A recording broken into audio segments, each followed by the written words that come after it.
Насан туршийн боловсролын үндэсний төв үзүүлж байна.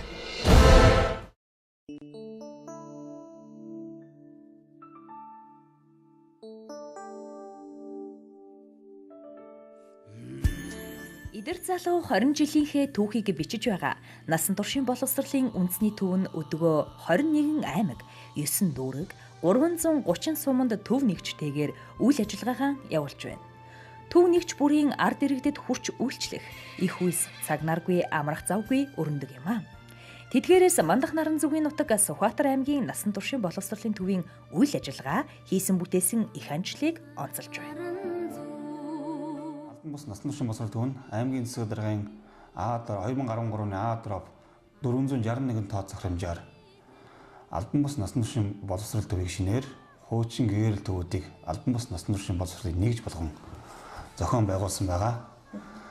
Насан туршийн боловсрол төв нэгж нь сум 13 сум нэгжид 23 багш албан хаагч орон тоотойгоор Сүхбаатар аймгийн хэмжээнд үйл ажиллагаа зохион байгуулж байгаа. Төв нь суман дах насан туршийн боловсролын нэгжийг мэдээлэл арга зүйн удирдлагаар хангах, орон нутаг дах насан туршийн боловсролын хөтөлбөр боловсруулж сургалт явуулах, судалгаа хийх, төрийн болон төрийн бус байгууллага, дотоод гадаадын төсөл хөтөлбөрүүдийн үйл ажиллагааг насан туршийн боловсролын хүрээнд зохицуулах, иргэдэд тасралтгүй боловсролын үйлчилгээ үзүүлэх зорилготой боловсрол сургалтын байгууллага юм. Нэгж нь тухайн орон нутгийн иргэдийн тасралтгүй боловсролын хэрэгцээг тодорхойлох, орон нутаг дахь төрийн болон төрийн бус байгууллага, дотоод гадаадын төсөл хөтөлбөрүүдийн үйл ажиллагааг насан туршийн боловсролын хүрээнд зохицуулах, мэдээллээр хангах, иргэдэд тасралтгүй боловсролын үйлчилгээ үзүүлэх зорилготой сургалтын байгууллага мөн.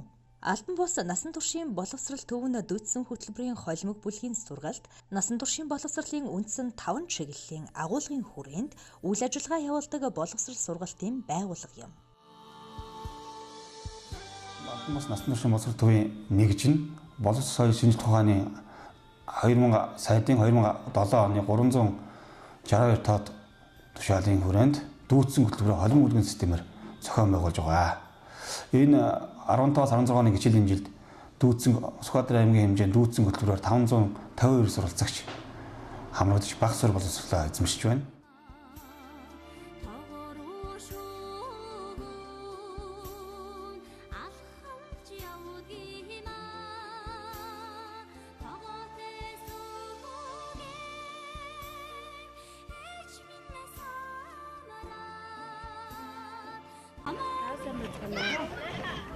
Намайг насан туршийн багш цаадад насан туршийн боловсролыг 7 дахь жилдээ ажиллаж байна.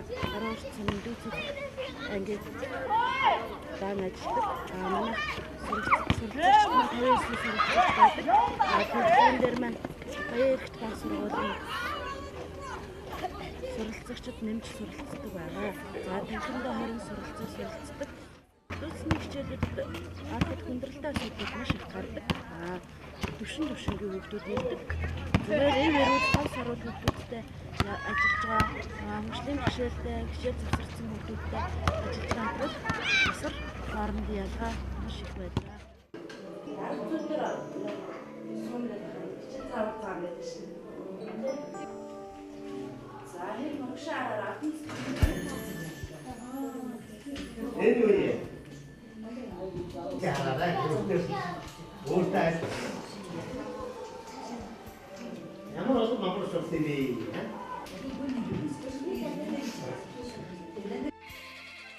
Сүхбаатар аймгийн насан туршийн боловсролын хөгжүүлэх хөтөлбөр. Аймгийн албан бус насан туршийн боловсрол төв нь жил бүр соёл урлаг боловсрол хөдөөд арга хэмжээ, соён гэгэрүүлэх ажил, боловсролын аяны хүрээнд аймгийн бүх сумдын иргэдэд хүрч ажилдаг бөгөөд иргэдийн дунд сургалт сурталчилгаа зохион байгуулах, сургалтын хэрэгцээ тодорхойлох, судалгаа авах зэрэг ажлуудыг хийж уламжлал болоод байгаа юм аа. Аймгийн иргэдийн тэргүүлэгчдийн хурлаар 2015 оны онд 37 тоод тогтоол батлуулсан байгаа. Сүхбаатар аймгийн насан туршийн боловсрол төвийг насан туршийн боловсролыг хөгжүүлэх хөтөлбөр гэдгийг батлуулсан байгаа. Энэ хөтөлбөрийнхаа хүрээнд бид иргэдийн боловсролын хэрэгцээнд тулгуурлан насан туршийн боловсролын үндсэн 5 чиглэлийн сургалт, бичиг үсгийн сургалтаа зохион байгуулж байгаа. 2016 оны эхний хагас жилийн байдлаар бид 2000 гаруй иргэнд сургалт сурчлагын ажлыг, соёлын хөгжил ажлыг зохион байгуулсан. За манай төвн иргэдээс сургалтын хэрэгцээ тодорхойлох судалгааг тогтмол авч сургалтуудыг тогтмол зохион байгуулж байна. За мөн дээрээс нь тийм болон хүмүүс байгууллагаас сургалтын хэрэгцээ тодорхойлох судалгааг хэмжээнээс авч за сургалтыг хамтран зохион байгуулах, хамтран төрийн албан хаагчдын сургалтыг бас байгуулах хэрэгслийг зохион байгуулж ажиллаж байна. За мөн баруун сумын багийн сударгаас бид өдрөн чиглэсэн сургалтын саналыг авч багийн зорилт бүлгийн сургалтуудыг тогтмол зохион байгуулж ажиллаж байна. Олон нийтийн боловсролын аяны хүрээнд бичиг үсгийн боловсралгүй иргэдэд амьдрах ухаанд суурилсан бичиг үсгийн боловсрал нөхөн олгох, төвшин ахиулах, Монгол улсын иргэний угын бичих хөтлөх үлгэрчлэлтэн загварыг сурталчлах, таниулах сургалтуудыг зохион байгууллаа. Аяны хүрээнд нийт 40 гаруй иргэдийн бичиг үсгийн чадварын төвшин тогтоох шалгалтыг өөрсдийн хүсэл сонирхол тулгуурлан авч, үүнээс 26 иргэн амжилттай шалгагдан бичиг үсэг их мэдгч үнэлгээ авч, бичиг үсгийн боловсралтай иргэн батламж гардан авлаа. Манайх бүгд нь Солонгос улсын Глокал хүмүүнлэгийн байгууллагын санхүүжилтээр 2016 онд тусгай хэвлэл боловсролын танхим гэдгийг байгуулсан байгаа.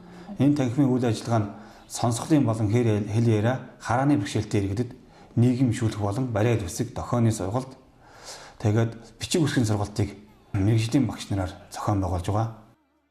Энэхүү сургалтаа 7 хоногийн 2 өдөр дохионы болон харааны сургалт гэж ангилан зохион байгуулж байгаа.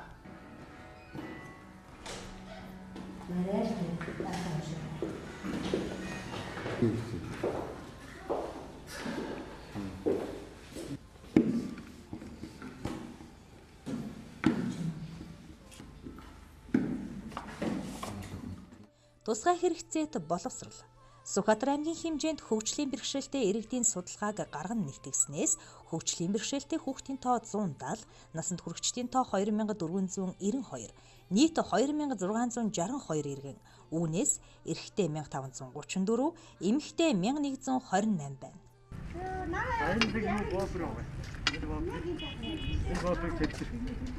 Тусгай хэрэгцээт боловсролын сургалтын танхимаар бариал үсэг, дохионы хэл, бие болторч хэрэгжүүлэх сургалт, хичээлүүд хуваарийн дагуу тогтмол явагдаж байна. Сургалтанд баруун урт сумын харааны, хэл ярианы болон сонсголын бэрхшээлтэй 35-аас 40 орчим иргэд тогтмол хамрагдан суралцдаг. Мөн жил бүр хөгжлийн бэрхшээлтэй иргэдийн чуулган амжилттай зохион байгуулж байна.